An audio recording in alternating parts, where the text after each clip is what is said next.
안녕하세요. 오늘 우리가 함께 파헤쳐 볼 주제는 바로 가장 약한 고리, 여러분의 스마트 팩토리 공급망 보안에 관한 이야기입니다. 자, 오늘 이야기는 바로 이 질문에서부터 시작해 볼게요. 여러분의 공장, 정말 예전보다 훨씬 똑똑해졌죠? 그런데 과연 더 안전해졌다고도 말할 수 있을까요? 오늘 우리가 집중할 건 바로 이겁니다. 스마트 팩토리의 보이지 않는 위험, 공급망 보안에 대해서 한번 깊숙이 들어가 보죠. 옛날 공장을 한번 떠올려 볼까요? 이른바 OT 시스템이라고 하죠.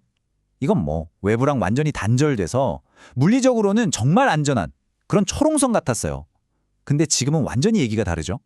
요즘 스마트 팩토리는 IT 기술하고 딱 결합하면서 전 세계의 수많은 공급업체들이랑 아주 복잡하게 얽혀 있거든요. 바로 이 연결성. 이게 엄청난 기회를 주기도 하지만 동시에 위험이 들어오는 아주 큰 문이 되어버린 겁니다. 네, 그럼 이 문제가 왜 이렇게 중요한지, 왜 지금 당장 우리가 이걸 들여다봐야 하는지 본격적으로 한번 시작해 보겠습니다. 이제 공장 보안이라는 게요, 그냥 우리 공장 담벼락 안만 지킨다고 되는 게 아니에요. 생각해 보세요. 외부에서 들어오는 그 수많은 부품들, 소프트웨어 업데이트 하나하나가 전부 악성 코드나 취약점이 들어올 수 있는 문이 될 수 있다는 거죠. 그러니까 이제는 공급망 전체가 우리 공장의 새로운 국경선이 된 거나 마찬가지입니다. 아니, 그럼 이렇게 복잡한 공급망의 위험을 도대체 어떻게 파악해야 할까요? 여기서 아주 기가 막힌 원칙 하나를 소개해 드릴게요. 이걸 알면 모든 게 명확해집니다. 자, 지금 보시는 이 그림, 이게 정말 핵심입니다. 리비히의 최소량 법칙이라는 걸 보여주는 나무 물통인데요. 한번 보세요. 이 물통에 담을 수 있는 물의 양은 가장 높은 나무판이 결정하는 게 아니죠. 맞아요. 바로 저 가장 낮은 나무판 높이까지만 물이 차잖아요. 공급망 보안이 정말 놀랍게도 이거랑 똑같습니다. 우리 회사 보안 수준이 아무리 100점이라도요. 우리랑 연결된 협력업체 중에 가장 보안이 허술한 곳이 있다면 우리 전체 시스템의 보안 수준은 바로 그 최하점짜리 업체 수준이 되어버리는 거예요. 그러니까 핵심이 뭐냐면요. 평균의 함정에 빠지면 절대 안 된다는 겁니다. 우리 협력사들 보안 수준 평균이 한 64점쯤 된다고 안심하고 있을 때가 아니라는 거죠. 왜냐? 그중에 단 한 곳이라도 30점짜리가 있으면 우리 시스템 전체 보안 수준은 바로 그 30점이 돼버리는 겁니다. 정말 소름 돋는 이야기 아닌가요? 이게 바로 핵심입니다. 좋습니다. 그럼 우리 공급망의 가장 약한 고리, 아까 그 물통의 가장 낮은 나무판을 도대체 어떻게 찾을 수 있을까요? 모든 문제 해결의 시작은 똑같죠. 바로 측정입니다.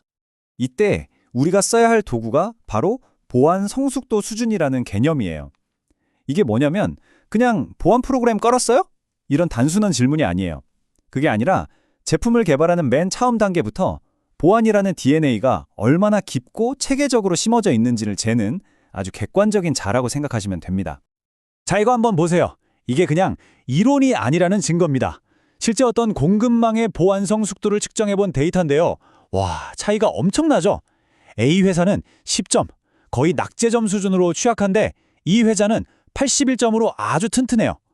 그런데 만약에 여러분의 핵심 부품을 공급하는 곳이 저 A 회사라면 어떻게 될까요? 여러분의 최첨단 스마트 팩토리는 사실상 10점짜리 구멍이 뻥 뚫린 채로 운영되고 있는 거나 마찬가지인 겁니다. 바로 이래서 측정이 중요한 겁니다. 이렇게 딱 측정해보면 우리 협력사들 수준이 어떤지 객관적으로 알 수 있고 어디가 약한지, 뭘 보강해야 하는지 정확히 보이잖아요. 더 이상 감으로 하는 보안이 아니라 진짜 데이터를 가지고 제대로 된 방어 전략을 짤 수 있게 되는 거죠. 자, 이제 우리 시스템의 약한 부분을 찾아냈습니다. 그럼 다음은 뭘까요? 당연히 막아야죠. 이제 튼튼한 방패를 만들 차례입니다.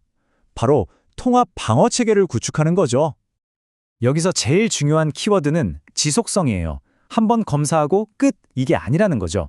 우리의 목표는 우리 회사만 잘하는 게 아니라 우리와 연결된 모든 공급망 파트너들을 하나로 묶는, 항상 살아 움직이는 그런 보안 관리 시스템을 만드는 겁니다. 방법은 아주 명확합니다. 딱 3단계로 정리할 수 있어요. 첫째, 모든 협력사를 싹 다 평가해서 가장 약한 고리가 어딘지 찾아냅니다. 둘째, 우리 모두 최소한 이 정도는 지키자 하는 통일된 보안 기준, 즉 프레임워크를 만듭니다. 그리고 마지막 셋째, 이 시스템을 통해서 외부의 취약점이 우리 공장 안으로 아예 발도 못 붙이게 원천 봉쇄하는 겁니다. 그런데 그 통일된 기준이라는 걸 뭘로 삼아야 할까요? 우리 마음대로 정할 수는 없잖아요? 다행히도 우리가 길을 잃지 않도록 도와줄 아주 훌륭한 청사진이 있습니다. 그것도 국제적으로 모두가 인정하는 표준이죠. 그게 바로 IEC 62443이라는 국제 표준입니다. 좀 복잡해 보이지만 쉽게 말해 스마트 팩토리 같은 산업 현장을 위해서 특별히 만들어진 보안 규칙이라고 보시면 돼요. 이게 바로 우리 모두가 똑같이 보고 따라야 할 공통의 약속이자 공용어가 되는 겁니다.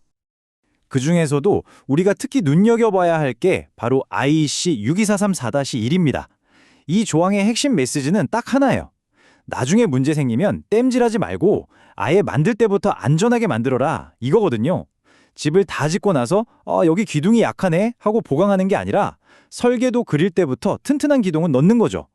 이게 바로 설계 기반 보안의 핵심입니다. 우리가 이렇게까지 하는 이유는 결국 이 세 가지를 얻기 위해서입니다. 첫째, 어떤 공격에도 흔들리지 않는 든든한 신뢰성. 둘째, 이 안전한 상태를 앞으로도 쭉 유지할 수 있는 지속 가능성. 그리고 마지막으로 혹시나 문제가 생기더라도 금방 툭툭 털고 일어날 수 있는 회복 탄력성. 바로 이 세 가지가 최종 목표인 거죠. 결론은 이겁니다. 진짜 믿을 수 있는 제조 생태계를 만들고 싶다면 나 혼자만 잘해서는 안 된다는 것. 나와 연결된 모든 파트너가 IC 62443이라는 똑같은 보안의 언어로 이야기해야만 합니다. 그래야 비로소 우리는 강력하고 신뢰할 수 있는 하나의 팀, 하나의 생태계가 될 수 있는 겁니다. 자, 오늘 이야기를 마무리하면서 여러분께 마지막 질문 하나를 던지고 싶습니다. 여러분의 공급망이라는 그 거대한 물통에서 지금 이 순간에도 물이 줄줄 새고 있는 가장 낮은 나무판. 과연 그게 어디일까요? 그리고 누구일까요? 어쩌면 지금이 바로 그걸 확인해 봐야 할 때가 아닐까요?